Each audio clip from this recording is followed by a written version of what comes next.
그리고 탄핵 문제만 해도 그렇습니다.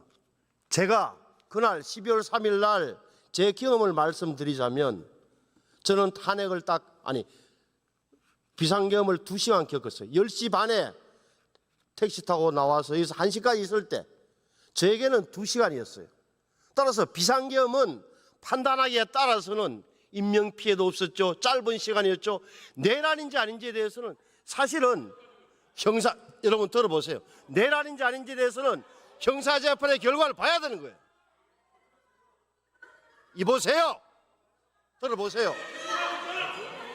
내란인지 아닌지에 대해서는 우리나라에 확립된 내란 판결 단 하나 있어요.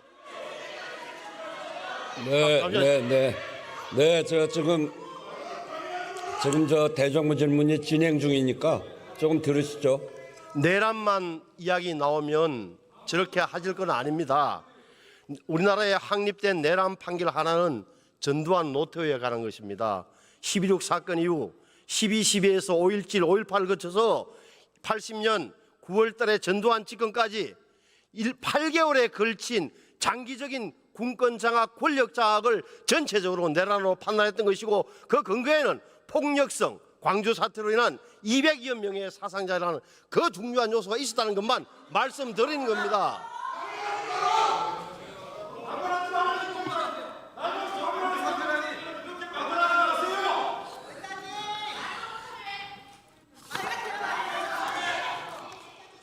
자, 그만하시고요. 제가 말한 또 충분히 반론할 기회가 있으니까 질문을 들으시죠. 또 하나 이재명 대통령이 말하는 실용이 무엇인지 좀 묻고 싶습니다. 이재명 대통령 그동안 실용과 성공한 대통령이 되었다는 말씀을 여러 차례 했습니다.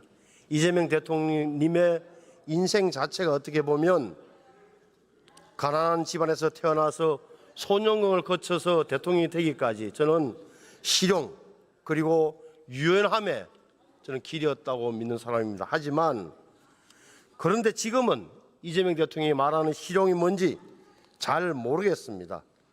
대통령께서는 말로는 실용 외치시고 급할 때는 기업인들 같이 외국 나가지만 국내에서는 국회에서는 상법, 노랑봉투법, 기업 경쟁력을 발목 잡는 이런 법안들이 마구제비로 강행 처리되고 있습니다. 그러니까 도대체 뭐가 실용적인 건지 알 수 없는 상황입니다.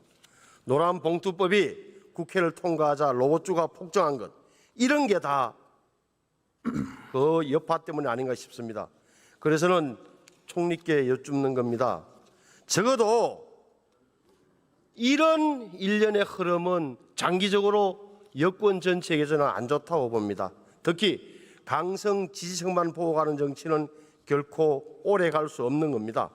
정치 회복, 여야 협치 없이 경제 회복이 가능하고 미래 성장이 가능하겠느냐? 정치를 제발 열어달라는 이야기를 하고 싶은 겁니다. 총리의 역할은 어디에 있다고 보십니까?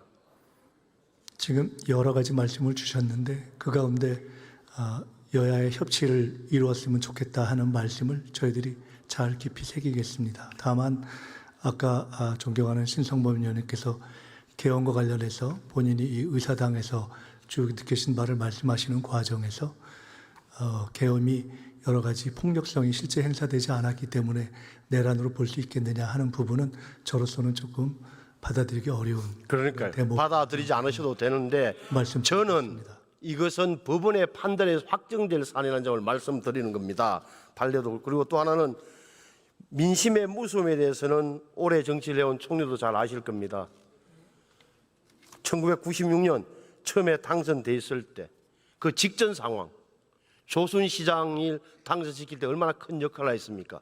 그때 민주당은 서울에 25개 구청 가운데 23개를 구청장을 당선시키면서 기억하고 계시죠? 네. 그 다음 해. 근데 96년에 국회의원 당선되실 때 서울에서 몇 명 당선됐습니까? 동료들이. 그렇게 민심이 빨리 변하는 겁니다.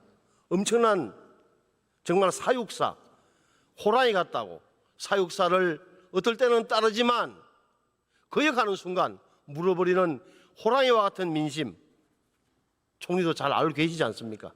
그렇습니다.